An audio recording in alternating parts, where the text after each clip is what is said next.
Can I have Badri ji? Can I have Badri ji and Dr. Sanjay Rawal? Can I have both of them on air, please? Only two people. Badri Narayan sir. Badri ji, what is happening? Badri Narayan ji, क्या हो रहा है? क्योंकि मेरे पास कई versions हैं. 2 set चले गए, ग्रेस मार्क गलत दे दिया, अब वो ग्रेस मार्क हटा दिए, अब 1563 बच्चे 1563 बच्चे दोबारा एग्जाम देंगे. ये कैसे हो रहा है? Who is deciding all this?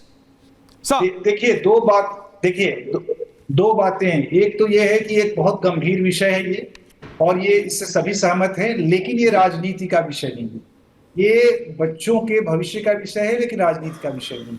और जो भी इसमें सरकार ने, यानी सुप्रीम कोर्ट का भी जो निर्देश है, उसके आधार पर माननीय सुप्रीम कोर्ट के 1563 बच्चों का फिर से टेस्ट होने जा रहा है, तो उसका विकल्प दिया हुआ है. दूसरा क्या है कि ये एक तरह की भय की राजनीति, एंजाइटी की राजनीति, इसमें 2 तरह की पॉलिटिक्स है. एक है, मैं आपसे माफी चाह रहा हूं, मैं आपसे राजनीति के बारे में नहीं सर, राजनीति पे बात करने के लिए बद्री साहब राजनीति पे बात करने के लिए राजनेता सुन लीजिए. नहीं, मैं बिल्कुल सुनूंगा, पूरा आप ही की सुनूंगा, बट मैं आपसे कह रहा हूं राजनेताओं को छोड़ देते हैं राजनीति की बात करना. आप प्रोफेसर, मैं आपसे पूछ रहा हूं बद्री साहब, प्लीज टेल मी. नो, आप ये बताइए, ये पहले हुआ कैसे? बद्री जी आप बताइए. इतना बड़ा एग्जाम है, और ये सिर्फ 1500 बच्चों की बात नहीं है बद्री जी, ये बात है भारत के 140 करोड़ लोगों की. ये बात है बद्री जी उन सब की जो इस एग्जाम से निकल के डॉक्टर बनते. और डॉक्टर क्या करता है ये आप भी जानते हैं, मैं भी जानता हूं. सर्दी जुकाम से लेकर जानलेवा बीमारियों तक डॉक्टर बताता है.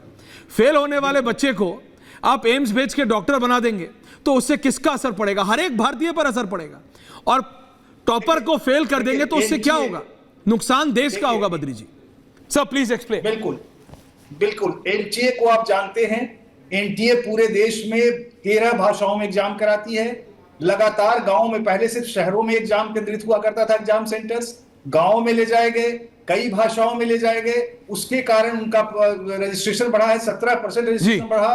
बहुत सारे छात्र उसमें शामिल हुए, और डेमोक्रेटाइज हुआ पूरा इलेक्शन एग्जामिनेशन प्रोसेस, डेमोक्रेटाइज हुआ, और उसमें मेरिटोरियस बच्चे आए.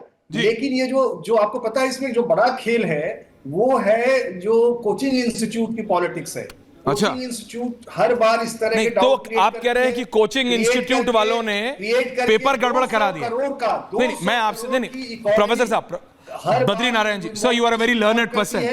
और इसमें देखिए, सरकार छात्रों के हित के बारे में लगातार चिंतित है, और उसमें कर सर अच्छी बात है, सरकार को होना भी चाहिए. That is why the government is there. Sir that is why the government is there. सरकार छात्रों के भविष्य को ही ध्यान में रखने के लिए है. देश के जनता को तो कोई बहुत बड़ा कोई काम नहीं कर रहा, सरकार का काम है वही खड़ी है सर, सरकार का और उन सारे अफसरों का. जब आज धर्मेंद्र प्रधान जी आए तो उन्होंने बोला, और ये काम पहले हो जाना चाहिए था सर.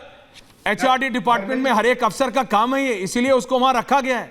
इसीलिए टैक्स पेयर्स के पैसे से पैसा जाता है, उनकी सैलरीज जाती है. ये कुछ लोग हो सकता है भूल गए हो, भूलना नहीं चाहिए. आप जिम्मेदारी डाल रहे हैं